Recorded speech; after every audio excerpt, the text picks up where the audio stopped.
आज हम लोग पढ़ेंगे वैद्युत क्षेत्र बल रेखाओं के बारे में। क्या होता है और कैसे होता है इसके बारे में हम जानने का प्रयास करेंगे।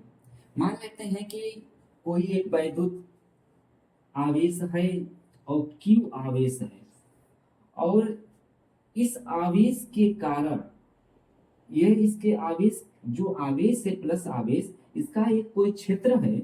इस क्षेत्र और यह आवेश स्थिर रखा हुआ है, यह आवेश इस क्षेत्र के अंदर स्थिर है, और कोई अन्य आवेश को इस क्षेत्र के अंदर लाकर रख दिया जाए।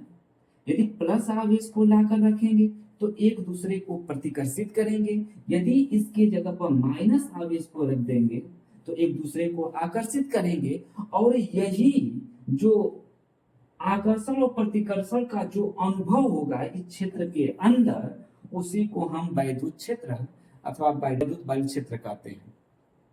फिर से हम लोग समझने का प्रयास करेंगे। यदि कोई मान लेते हैं कोई आवेश है जो प्लस Q है, और इसे रखा हुआ है, एक स्थिर बिंदु पर रखा हुआ है, और इस आवेश के कारण अगल बगल कोई क्षेत्र उत्पन्न होगा, कोई क्षेत्र है इसके कारण, और इस आवेश के कारण कोई तो बल उत्पन्न होगा ना। और इस क्षेत्र के अंतर्गत, इस आवेश के क्षेत्र के अंदर कोई एक अन्य आवेश को यदि लाकर रख दिया जाए, यदि प्लस आवेश को रखेंगे, यदि प्लस है और प्लस को लिया कर रख दिए, तो जब दो समान आवेश होते हैं तो एक दूसरे को प्रतिकर्षित करते हैं, दूर हटाएंगे। यदि इसकी जगह पर यदि माइनस आवेश रख देंगे एक दूसरे को आकर्षित करेंगे, और जो ये आकर्षण और प्रतिकर्षण जो बल का अनुभव होगा इस क्षेत्र के अंदर, उसी को हम वैद्युत क्षेत्र अथवा वैद्युत बल क्षेत्र कहते हैं। ठीक, यही परिभाषा यहाँ पर है। तो वैद्युत क्षेत्र क्या है? किसी वैद्युत आवेश के चारों ओर कोई वैद्युत आवेश है, और इस वैद्युत आवेश के चारों ओर वह क्षेत्र जिसमें कोई अन्य आवेश को लाकर रखने पर, कोई अन्य आवेश यदि रख दिया जाए तो उसका आकर्षण और प्रतिकर्षण का अनुभव करता है, तो यह क्या कहलाता है? वैद्युत क्षेत्र कहलाता है। ये तो वह आकर्षण और प्रतिकर्षण का जो अनुभव होगा इस क्षेत्र के अंदर किसी अन्य आवेश के कारण, तो यह तो वैद्युत क्षेत्र कहलाएगा। लेकिन ये वैद्युत क्षेत्र के कारण जो एक वैद्युत बल रेखाएं उत्पन्न होती है, इसके बारे में हम लोग जानने का प्रयास करेंगे। तो वैद्युत बल रेखाएं होती क्या है? वैद्युत बल रेखाएं वे काल्पनिक रेखाएं हैं जो इसके वैद्युत बल रेखाओं की दिशा को बताने का काम करता है। ये दिशा को बताने का काम करता है या दिशा को प्रदर्शित करने का काम करता है, वह कहलाता है वैद्युत बल रेखाएं। तो हम लिख सकते हैं वैद्युत बल रेखाएं वे काल्पनिक रेखाएं हैं, वैद्युत बल रेखाएं वे काल्पनिक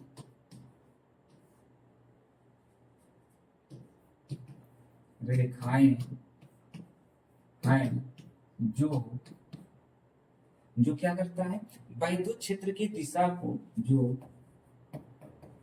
वैद्युत क्षेत्र की दिशा को प्रदर्शित करता है, प्रदर्शित करता है। समझ में आया? यदि वैद्युत बल रेखाओं की परिभाषा पूछता है तो हम लिख सकते हैं सिंपल सा एक परिभाषा। तो वैद्युत बल रेखाएं वे काल्पनिक रेखाएं हैं जो वैद्युत क्षेत्र की दिशा को प्रदर्शित करता है, उसे ही हम वैद्युत बल रेखाएं कहते हैं। साउथ पोल है, ये एक रेखा को प्रदर्शित करता है, काल्पनिक रेखा, इससे निकलने वाली रेखा को प्रदर्शित करता है। किधर के लिए ये रेखाएं जाती हैं इसको बताने का काम करता है। ये किधर ये रेखाएं जाती हैं ये बताने का काम करता है।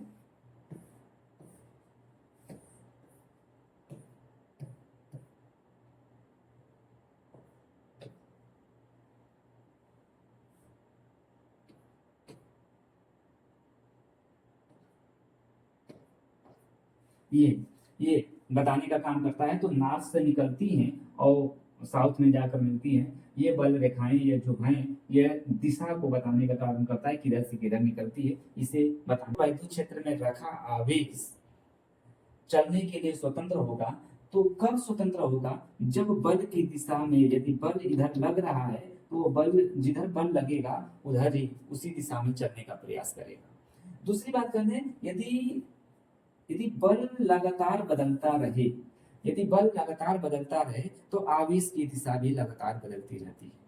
यदि बल लगातार बदलता रहे, यदि बल इधर लग रहा है और जैसे जैसे बल लग रहा है उसकी दिशा लगातार बदलती जाती है। वैद्युत बल रेखाओं के गुण के बारे में जानेंगे। इसके गुण क्या है? मैक्सिमम यही पूछता है, वैद्युत बल रेखाओं के गुण क्या होते हैं, इसको हम जानते हैं। पहले बारे में हम लोग जानेंगे। वैद्युत बल रेखाएं हमेशा प्लस से निकलकर माइनस की ओर जाती है। वैद्युत बल रेखाएं हमेशा प्लस से निकलकर माइनस की ओर जाती है। कहने का मतलब वैद्युत बल रेखाएं हमेशा प्लस आवेश से, धन आवेश से निकलकर ऋण आवेश की ओर हमेशा जाती है। दूसरी जो बात है, दूसरी जो गुण होता है, यह एक वक्रकार के रूप में चलती है। वक्रकार के रूप में चलती है, वक्रकार के रूप में चलती है, वक्राकार के रूप में चलती है, वक्र का रूप धारण करती है। एक वक्र का रूप धारण करती है, ऐसे वक्र नुमान रूप धारण करती है, इसलिए कहा जाता है। तो आवेश जो चलता है धन से प्लस माइनस की ओर, वह वक्रकार के रूप में चलती है।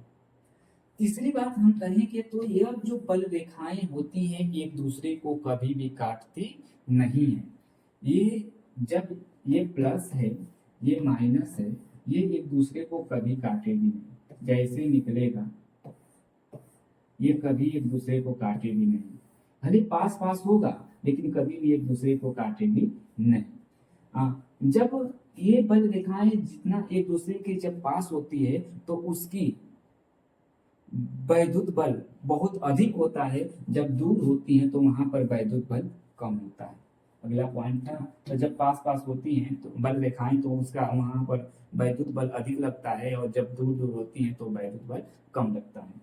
तो यह जो बल रेखाएं होती हैं यह तनी हुई डोरी की तरह, तनी हुई डोरी की तरह ये सिकुड़ने का प्रयास करती है। यदि तनी हुई डोरी है और तनी हुई डोरी की तरह ये सिकुड़ने का प्रयास करती है। ये 4-5 इसके मुख्य गुण हैं। वैद्युत बल रेखाएं होती क्या हैं, इसके गुण क्या क्या चाहिए?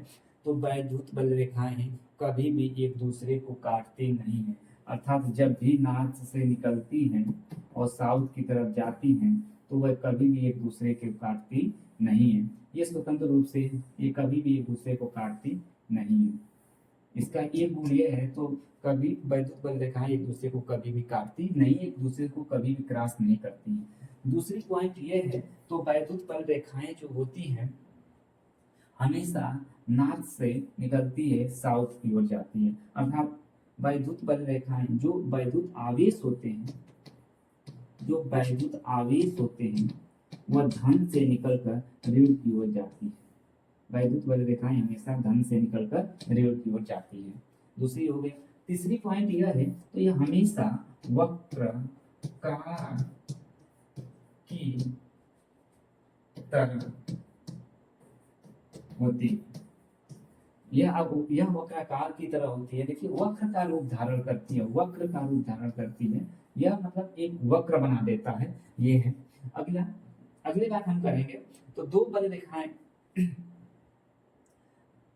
ये जब बल रेखाएं, जब दो बल रेखाएं या दो जब पास पास होती हैं तो वहां पर वैद्युत बल अधिक लगता है, और जब दो बल रेखाएं दूर दूर होती है तो वहां पर वैद्युत बल कम लगता है। अगली बात, पास पास होने पर बल रेखाएं वैद्युत बल अधिक लगता है, और दूर दूर होने पर वैद्युत बल कम लगता है।